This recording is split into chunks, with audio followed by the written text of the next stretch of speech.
As we begin to digest the NFL offseason and some of the massive moves that have taken place this NFL offseason, my betting brain begins to go off, begins to formulate which teams I like, which teams I don't like, which teams I want to invest in entering the 2022 NFL season. And one of the teams that I deem to be a sleeper could be the New York Giants. When we think about the sleeper of the 2022 NFL season, we have to look at it logically. The AFC has absolutely loaded up.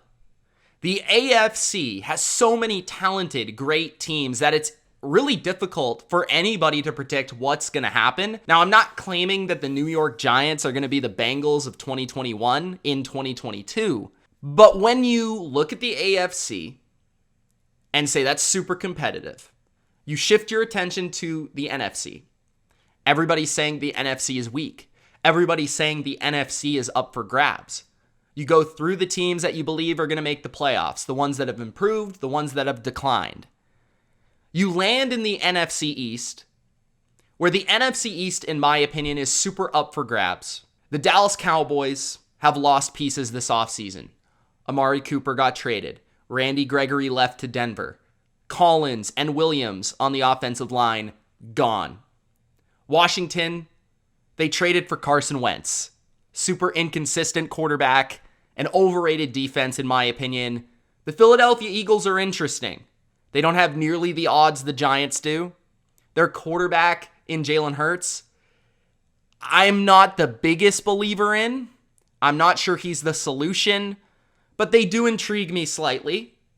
But the Giants are the team that could make that massive jump and surprise everybody this year. They have a quarterback that I don't think has reached his peak yet, and I think he has a lot more potential than people think. The coaching staff is going to be massively improved this year, and the roster is fairly talented on top of them coming off of 2021 that had a lot of promise to begin with, but ended in kind of an unlucky fashion. So in this video, I'm going to break down why I believe the Giants are not only potentially the sleeper of the NFC and the NFL in 2022, but the Giants, to me, are the team that you should bet on as a long shot, as a underdog investment.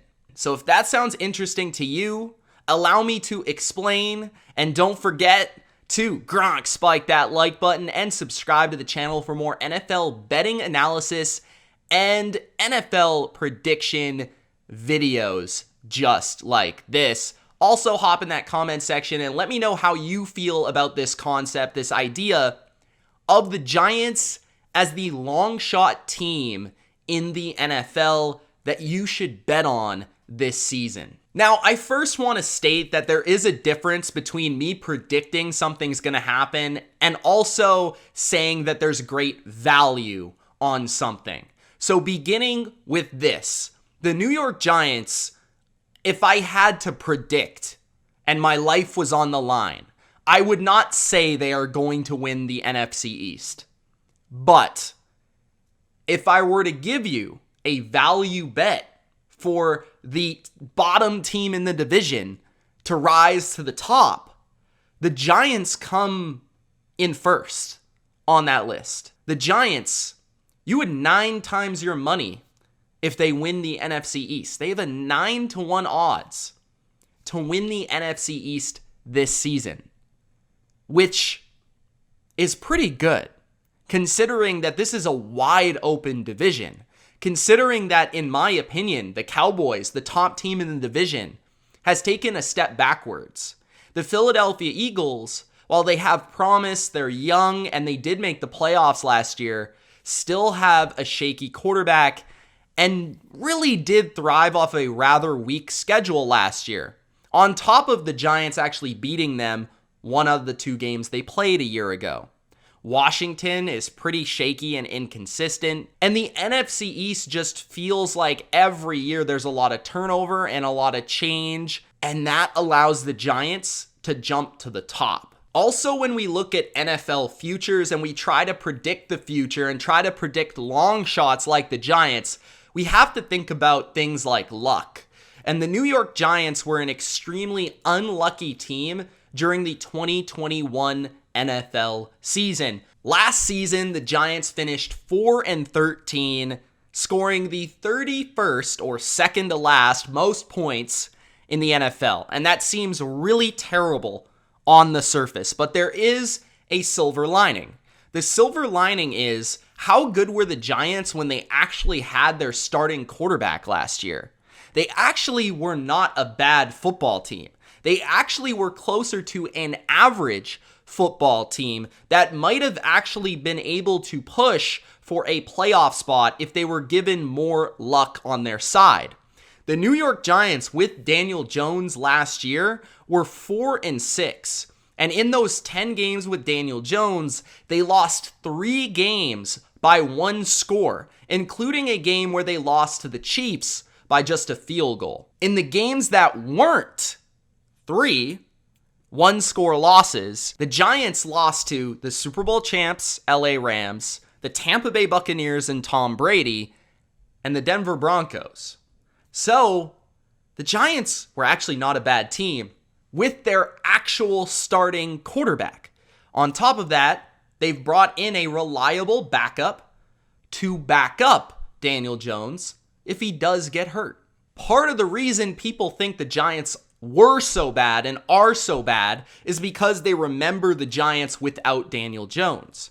Without Daniel Jones, the Giants were 0-7 and averaged 9 points per game on offense, which doesn't even calculate. It doesn't even compute. My calculator literally exploded in flames when I put those numbers into the calculator. 9 points per game in 2021 in the NFL is an absolute disgrace. A disgrace that has so much to do with the coaching of this football team in 2021. Throughout this entire roster, it's going to make so many of these players better players just inherently through coaching, through scheme, and just through the ability to teach by these great coaches from an improvement of arguably, and I don't even know if it's arguable, the worst coaching staff in the NFL in the past couple of years.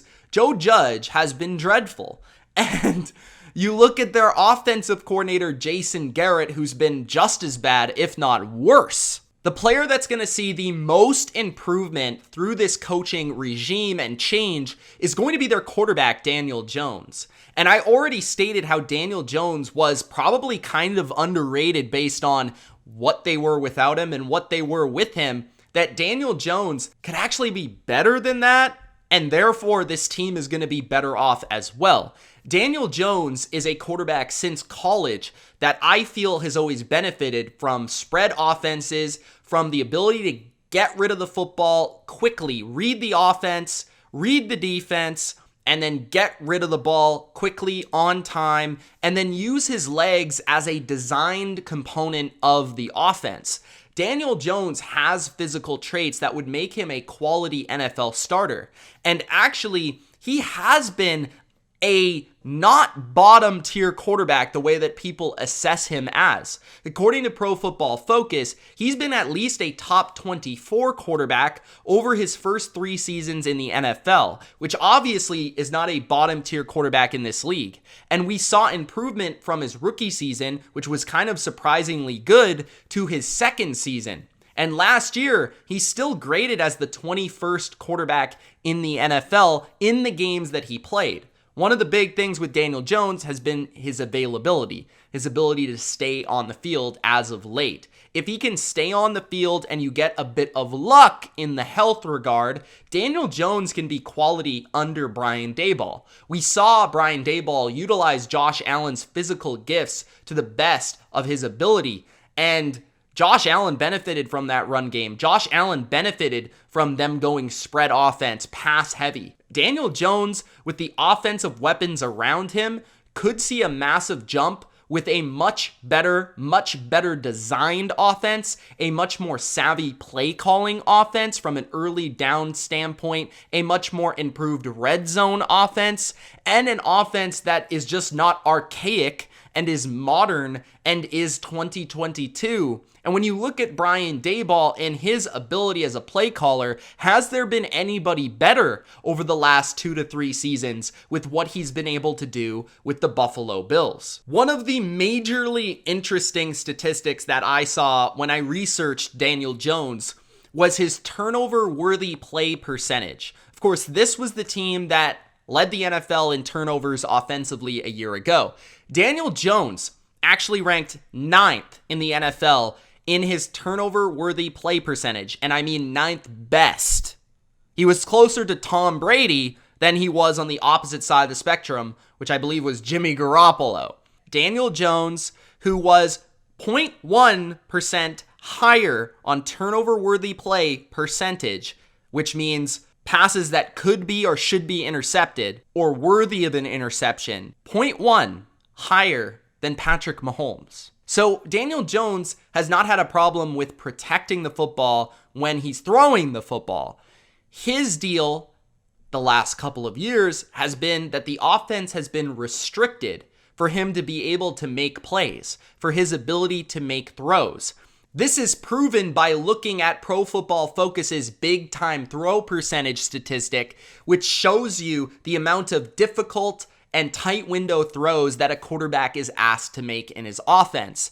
Daniel Jones was only at 1.8%, which is very, very low, despite his skill set, in my opinion, of being able to make downfield and intermediate throws at a pretty high rate. On top of that, you see that this was an offensive philosophy thing rather from the top with Joe Judge or from the OC Jason Garrett, due to the fact that Mike Glennon, the backup, was throwing 1.1% big time throw rate. So the offense was designed for Daniel Jones to throw the ball short, to throw screen passes, to get the ball to playmakers, and not necessarily utilizing some of his best traits of actually throwing the ball down the field and being a little bit more loose and big play oriented. And when you go back and watch the Giants in some of their best games, you see Daniel Jones making big throws. Just look at the game versus the Saints, arguably the best defense in the NFL. He threw for 400 yards in that game and won the game in overtime.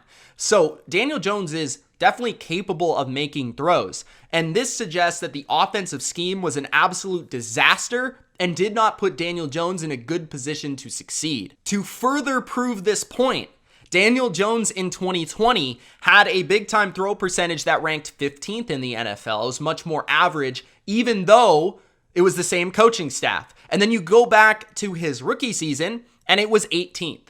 So last year, for whatever reason, the Giants really decided to be extremely conservative with their passing game, which I think was a major fault of their coaching staff. Daniel Jones' best statistical season of his career was clearly his rookie season, which was the season that he had an offensive head coach, which was the season that Pat Shurmur was his offensive guy. Another huge determining factor with the play of Daniel Jones has been the support of Saquon Barkley as the running back of the Giants. Saquon Barkley could potentially take the league by storm this year, coming back from that ACL injury. Saquon was hurt last year. It took him a long time to recover from that ACL. They took it slow even entering the season and into the season, to the point where we had to wait for his debut and for him to really take over the league. And Saquon didn't really appear to be himself. He had flashes, he had moments, but the consistency of the dominant Saquon was not there in 2021 the way that you would expect it to be in 2022. Look, Saquon, I don't think's finished of being an elite player in this league. He's still young, and his body is an absolute machine. I think Saquon, with a offseason to prepare his body and to get back into real football shape, is going to allow him to get back on the scene as a great runner of the football. When you look at Daniel Jones and how he has been complemented by Saquon Barkley, his numbers are much greater when Saquon plays. In the 20 games where Saquon has played, just played, not even played well, he has 4,872 yards, 29 touchdowns to 15 interceptions. That is a really good body of work right there. That's a average to above average quarterback in that type of numbers. Now, the interceptions might be a tad high for your liking, but that's not disastrous either. 15 interceptions is not a huge deal. So you combine a better play caller, just an overall better scheme, and Saquon's potential availability and elite ability, and this could make Daniel Jones a lot better. Because when you look at the games where Saquon has not played with Daniel Jones, he has only 18 touchdowns to 14 interceptions and 1,000 plus less yards in 18 games. So only 2 less games. That's pretty wild. That's a pretty drastic difference, and that's the impact that Saquon Barkley has had early in his career on his quarterback. Another reason to be really excited about Saquon entering this 2022 NFL season is that Brian Daboll wants to feature him not just as a runner, but also a receiver. One thing that I noticed with Jason Garrett's offense over the last couple of years was his confusion with how to use Saquon Barkley. And he didn't allow him to be what he really is great at, what he really is special at. Saquon's not just a home run runner, but he's also a home run receiver. And he flashed that in 2021, even coming off that ACL injury. But in 2022, with a much more outside the box offensive schemer and thinker, Brian Daboll is going to be able to really dig into his bag of tricks, especially way back with his New England Patriot days of looking at how they utilize some of those receiving running backs, guys like James White, guys like Shane Vereen, guys like Danny Woodhead, to be able to put that in an offense and allow Saquon Barkley to be that type of player. I wouldn't be surprised if Saquon took less rushing attempts and actually had more catches, to the point where we're talking about Saquon catching 90 to 100 passes, because he's certainly capable of being that type of player. Outside of Saquon Barkley, the Giants do have playmakers. That's the crazy part. And you need playmakers in the modern NFL to make that massive jump. Look at the Cincinnati Bengals and what they were able to do, even with a bad offensive line, with a ton of playmakers around their young quarterback. The New York Giants are similar. Now, they don't have a Jamar Chase, but they have Kenny Golladay, who's a former multiple-time 1,000-yard receiver and big-time touchdown 50-50 ball receiver. You're talking about Kadarius Toney, a first-round pick who I think has superstar potential. Sterling Shepard is a very, very capable number 3 receiver. Darius Slayton is a field stretcher. He's dangerous. We talked about Saquon Barkley. They brought in Matt Breida. They brought in Ricky Seals-Jones. Those guys can complement as depth pieces. They have a ton of playmakers here to surround Daniel Jones and to be able to get the most out of Daniel Jones. And Brian Daboll is going to be able to get the best out of Kenny Golladay, where they didn't know how to use him last year. It was a pathetic performance, a pathetic offense where, like I said, they didn't throw the ball down the field. Kenny Galladay's a 50-50 receiver. He needs his quarterback to throw him the ball up into the air for him to make plays. Kadarius Toney is going to be a perfect Cole Beasley type player for this offense. He's going to fit in the slot. He's going to run all those option routes and crazy routes out of the slot. And he's an extremely dangerous player after the catch. I could see Toney catching 100 passes this season.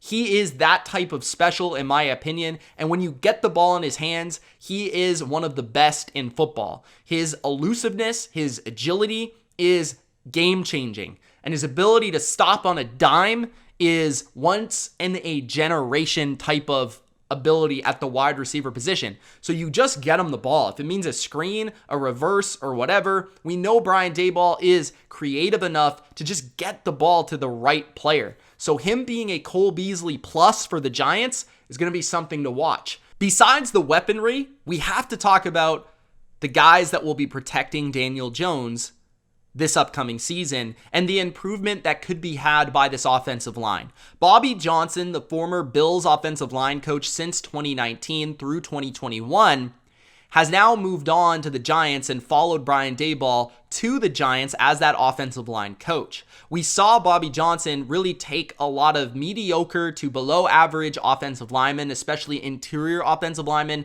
and get the best out of them at the Buffalo Bills. And I could see that happening with the Giants. A lot of your offensive line effectiveness and consistency is due to the offensive line coach and the philosophy. They brought in some guys to improve this offensive line. Mark Glowinski is a very solid top 20 graded guard in 2021 from the Indianapolis Colts. He's going to greatly improve the right guard position. They brought in players that are familiar with their system, like John Feliciano, who could compete for one of the guard spots or for the center position, which is where he's currently listed. He's a solid player, and he's started for playoff teams in the past for the Buffalo Bills. And then on top of that, you got Max Garcia, who started for the playoff team Arizona Cardinals, starting 11 games with the Cardinals a year ago. So that's 3 potential new starters and 3 guys that started on their teams a year ago that played for good teams, good offenses, Colts, Cardinals, Bills, that could improve the Giants up front. And I haven't even discussed the guys that are already on the roster. Of course, you have Andrew Thomas, who was a top of the first round tackle, who actually graded very well in 2021 and has shown a lot of promise as their left tackle. On top of Thomas, another young tackle, Matt Parrott, who started at left tackle, started at right tackle throughout his first couple of years, is entering his 3rd season, and is a great swing tackle because of his experience at both spots, and he hasn't been terrible when he started, but I feel like they'd prefer to upgrade from Parrott and maybe hit the draft with their future right tackle, which leads me to their draft capital. The Giants are going to get a lot better the rest of this offseason. Yes, there are trade rumors about James Bradberry, which we'll get to the defense in a second, but their draft capital, 5th and 7th overall pick. I mean, 2 top 10 overall picks. How many times does that actually happen? That doesn't happen very often. That's absolutely awesome for the Giants. They could address a big-time need on offense at right tackle. They could address a big-time need on defense if they wanted to in the secondary or pass rush. It's really up to them. On top of that, they have 2 third-round picks. Of course, they have their second-round pick. They have multiple fifth-round picks. So this is a team that's going to be stocked with young talent from this regime for players that will fit what they want to do on both sides of the football. And you're going to get at least 3 potential borderline starters here. 2 for sure, and then another high-end second-round pick, which could be another valuable asset, and 2/3 that are going to provide like good depth from the draft. So the Giants are going to get a lot better post-draft as well. I alluded to the defense with James Bradberry already, but Don Martindale now takes over this defense. Don Martindale has been one of the best defensive coordinators in the NFL over the past 3 to 4 years and has had plenty of experience coaching great defenses in this league. He has led the Ravens to the best defense in terms of yards allowed in the past, the best defense in terms of points allowed in the past, and has been a main component to that coaching staff for the Baltimore Ravens that are kind of known for their defense and their style of defense, which is going to be aggressive. It's going to be blitz happy. It's going to be very creative, and it's also going to really involve a multitude of coverages, but primarily man coverage on the back end, which the Giants are already pretty darn good at.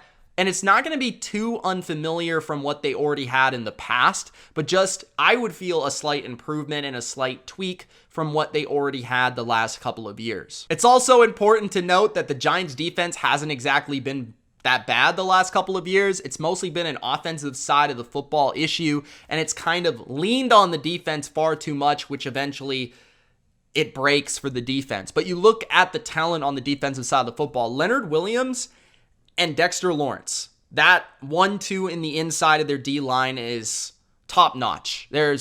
Doesn't get better than that.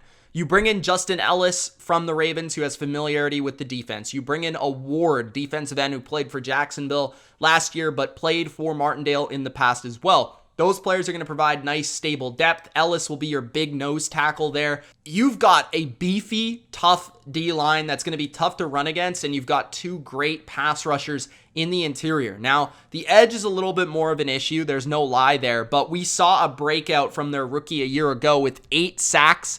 Ojulari, who had 8 sacks as a rookie. I mean, that's pretty intense. That's pretty capable, if you ask me. And in his second season, you'd expect him to be even more capable in this system. I believe they could go with the edge position early in the draft, at least as it looks right now. They haven't addressed it in free agency. We'll see if they try to do so with a veteran. I'd like to see them add some quality depth through free agency, but aim for a top edge guy in the first round. That would be my probably plan there. And then you look to Blake Martinez, who's coming back from injuries, a solid, capable middle linebacker, and the secondary's still got a lot of talent. I would like to keep James Bradbury, but if they choose to trade him, it moves cap space. They could do other things, but safeties, McKinney and Love are extremely underrated, good football players, young football players, haven't even hit their peak yet. They're going to be great in this defense, especially because of their hybrid ability. And then on top of that, Adoree Jackson had a really good year. Even their depth at the corner position, like Holmes and Robinson, aren't bad either. So this is a unit that I feel like is built for Don Martindale. It has a strong secondary. It has some playmakers up front, especially in the interior. And it's just a very Ravens-like personnel on this defensive side of the football that I think is going to allow Martindale to take this unit into top 10, flirting with the top 10, because that's just how good Martindale has been.